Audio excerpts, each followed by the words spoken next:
Bon, aujourd'hui, j'ai décidé, on va se manger une bonne vague de progressisme avec l'écriture inclusive de la chaîne Brute. On va finir par se taper la tête contre un mur, c'est parti. Ça me choque énormément l'écriture inclusive, parce qu'en fait c'est juste le produit d'une idéologie féministe hystérique. On va mettre le point j'aime bien lui médian déjà. et on va mettre et S derrière Voilà. ou et E. C'est pas une évolution, c'est une modification totale. Quand on dit à des enfants plusieurs fois par jour le masculin l'emporte sur le féminin, il n'est pas sûr qu'ils comprennent tous que ça ne parle que de grammaire. Les débats les plus enragés ont commencé quand il y a eu la publication d'un manuel scolaire en 2017 qui a décidé d'utiliser l'écriture inclusive. On a crié à une politisation et un militantisme qui dévoirait en fait la pureté de la langue française.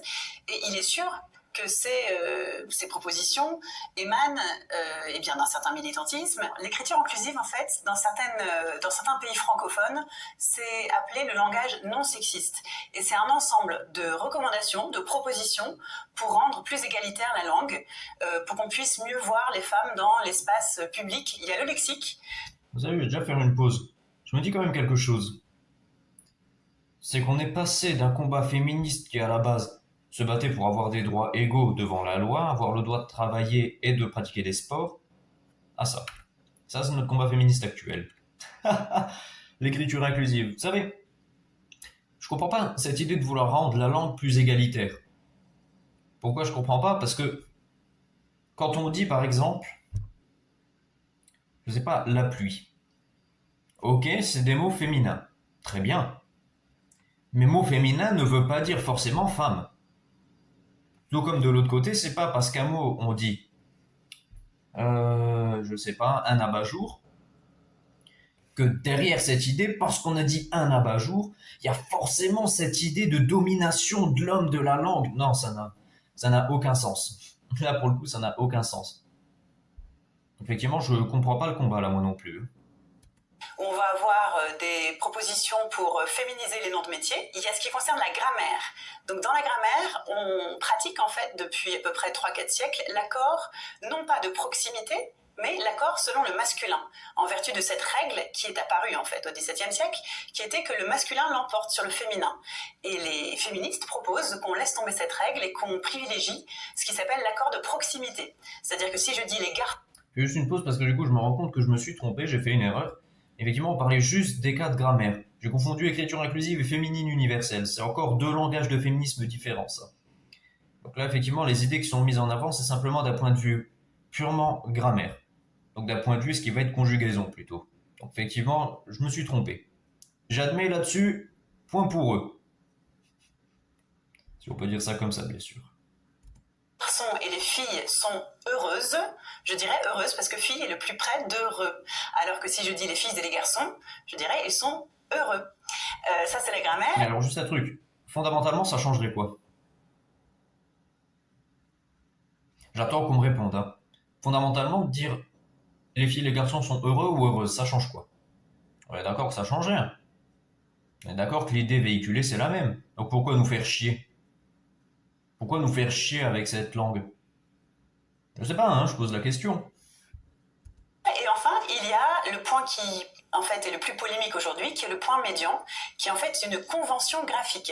Il s'agit de mettre un point à la fin d'un mot qui désigne un groupe, donc c'est pour le pluriel hein, que le problème se pose. Par exemple, je vais dire les étudiants, point E.S. Et ça s'appelle le point médian. Et donc, c'est une proposition de convention graphique pour représenter mieux, rendre visible la partie féminine d'un groupe. Ça existe depuis quand, ce point médian? Alors juste qu'on me rassure d'un truc, j'espère que c'est bien juste de mettre ça sur des papiers administratifs ou en tout cas sur de l'écriture graphique. Parce que je me vois mal parler au quotidien et devoir utiliser ce point médian dans toutes mes phrases. Parce qu'on est d'accord, je le laisse vite tomber. Hein. Alors le point médian, c'est une proposition du Haut Conseil à l'égalité entre les hommes et les femmes, et c'est pratiqué en fait depuis à peine un an, je dirais un peu plus par certaines administrations, et on s'aperçoit que, eh bien, certaines personnes s'emparent de cette proposition parce qu'elle leur parle, parce qu'ils y voient une pertinence, et on a vu apparaître surtout au début dans des offres d'emploi. Hein, on avait recherche ingénieur /e ou point .e avec le point médian.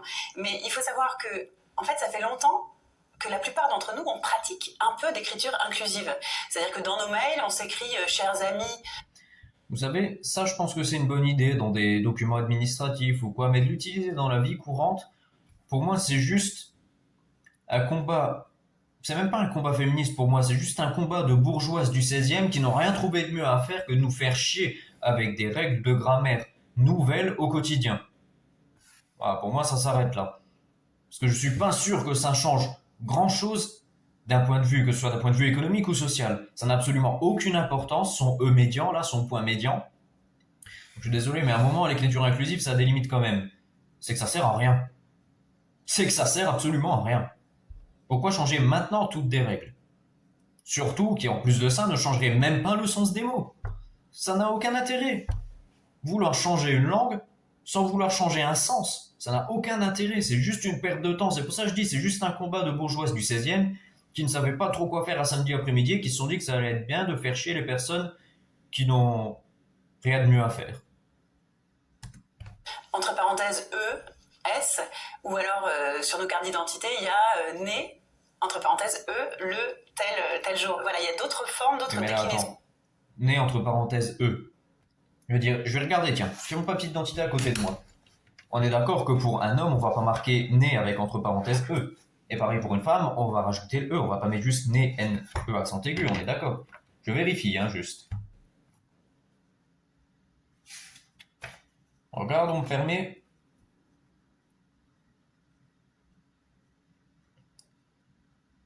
Ouais, je confirme, hein. Je confirme, il n'y a pas de E chez moi. Il n'y a pas de E, il n'y a rien de féminin. Donc effectivement, ce qu'elle dit, c'est faux. Il n'y en a pas sur les cartes d'identité. En tout cas, pas sur la mienne. Ou alors, c'est que je suis certainement pas à la poche du jour. Parce que je me vois mal mettre sur une carte masculine, né avec un E entre parenthèses. Pourquoi le mettre entre parenthèses? Tu savais pas si c'était un homme ou une femme? Ça se voit quand même sur sa tête que c'est un homme, non?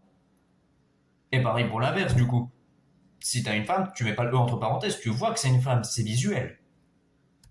Sur l'écriture inclusive qui ont commencé il y a bien plus longtemps que ça. Le point médian n'est qu'un aspect de l'écriture inclusive, un aspect presque minoritaire. Pour la plupart, la majorité des Français, si vous dites les Français, ben vous avez inclus les femmes. En fait, c'est ça la question. C'est est-ce que les Français incluent les femmes? Et on peut toujours dire même que c'est De Gaulle qui a commencé en fait l'écriture inclusive. Lui, français, c'est lui qui a commencé à faire une forme de dédoublement et d'introduire de la mixité dans une adresse à un groupe. Ce débat, il est historique en fait. Oh bah alors aujourd'hui, avec le mouvement LGBT, on n'est pas sorti de l'auberge, hein. Parce que pour les personnes qui se considèrent non homme ou ni femme, rien que le discours d'introduction, il peut durer plusieurs minutes comme ça, hein. Bref, trêve de plaisanterie. Et c'est vrai que pour comprendre ce que réclament, ce que désirent, ce qu'appellent les féministes, il faut faire un peu d'histoire. Il faut comprendre que non seulement il y a eu en effet un mouvement de masculinisation de la langue qui est arrivé au XVIIe siècle avec l'Académie française, il y a eu des hommes comme un certain Vaugelas qui a écrit des traités qui s'appellent en fait des remarques sur la langue française et qui a défini, qui a dit que le masculin était le genre noble et qui allait l'emporter sur le féminin. Donc il y a eu des... Moi, je vais justifier ça, parce que je vois déjà personnage sexiste en bas. Je vais justifier ça en disant une chose. C'est que d'un point de vue physique, l'homme est plus fort que la femme. Historiquement, l'homme a été beaucoup plus créatif d'un point de vue mathématique, musical ou culturel que la femme. Donc on peut estimer qu'il y a une dominance d'un point de vue intellectuel de l'homme. Donc il y a une dominance d'un point de vue physique, d'un point de vue intellectuel et du coup d'un point de vue historique. Donc effectivement, c'était logique de laisser le masculin l'emporter sur le féminin pour s'adresser à la population en règle générale, pour définir une langue. Là, effectivement, c'est logique. Alors, la question maintenant, c'est pourquoi ne pas avoir fait directement dès le départ cette écriture inclusive? Parce que comme j'ai dit, ça n'a aucun intérêt. Pourquoi se compliquer de la vie déjà en rajoutant des mots? Autant communiquer de la manière la plus simple possible. Donc ça n'a rien à voir avec du sexisme, pour le coup. Je suis vraiment pas sûr de l'argument, là, pour le coup. Pour moi, il n'y a absolument rien de sexiste, là, derrière. Des personnages sexistes qui ont influencé le cours de la langue, qui ont évacué certains noms de métiers au féminin, comme poétesse, comme autrice. Et donc, historiquement, il y a bien une histoire de la langue et une évacuation, si vous voulez, de la place des femmes dans un discours public. Il y a deux possibilités, en fait, deux stratégies pour appliquer l'écriture inclusive. Enfin, pour être plus égalitaire dans la langue, il y a une stratégie qui est la stratégie de plus de visibilité. Et c'est celle-là qui est en train de gêner beaucoup en français, parce que c'est vrai que mettre un point, dire française, français, dire les étudiants, point E, point S, ça paraît un peu compliqué, et surtout ça paraît peu pertinent dans des contextes où on n'a pas besoin de savoir qu'il y a des femmes. Mais il y a aussi une autre stratégie qui serait non pas plus de visibilité, mais zéro visibilité pour tout le monde, c'est-à-dire aucune information sur le sexe des gens qui constituent le groupe. Et ça, c'est le terme épicène. Oh C'est là le mot là, qu'est-ce que c'est épicène. que ça? Et c'est pour ça qu'on parle parfois, au lieu de l'écriture inclusive, on parle de langage épicène. Alors un terme épicène, c'est un terme qui ne change pas, dont la forme ne varie pas selon qu'il s'applique à un homme ou une femme. Donc vous avez journaliste, artiste, enfant qui marchent comme ça. Et par exemple, si on veut plus dire les hommes aiment aller au marché le dimanche matin, eh bien on peut dire les personnes à la place. Vous voyez, donc il y a beaucoup de mots qui peuvent servir à désigner de façon plus... D'accord, donc du coup, cette femme qui visiblement a envie de nous faire chier, hein, je vais dire comme je le pense, elle arrive devant sa caméra surbrute avec des idées féministes, il faut qu'on supprime certains mots de la langue. Voilà, ça c'est son argument, il faut supprimer certains noms. Pourquoi? Parce que c'est pas égalitaire. Alors dans ce cas, si on dit pas les hommes vont au marché, on dit pas non plus les femmes vont au marché, hein, ça va de soi, puisque c'est son argument, il faut supprimer les deux. Mais quelle est la différence de dire... Enfin, je vois plus de complications qu'autre chose finalement. Parce que si ce sont des hommes qui vont au marché, en quoi c'est gênant de dire les hommes vont au marché si c'est ce que c'est? C'est que... Je le vois, ce sont des hommes. Pourquoi je devrais dire les personnes? Je peux dire ce que je veux finalement. Non? Au nom de la liberté, comme elle dit, d'expression. Enfin, elle le dit pas, mais ça généralement, ce groupe d'individus, c'est ce qu'ils disent. Je peux dire ce que je veux alors. Pourquoi c'est un problème si je dis que les hommes vont au marché? Et puis je fais ce que je veux. Qu'est-ce que j'ai envie de l'écouter, elle, avec ces discours qui n'ont aucun sens et aucun argument fondé, et qui en plus historiquement sont basés sur des faits qui sont faux. Un groupe, on a un rapport très sentimental à la langue, à notre langue, surtout quand c'est notre langue maternelle.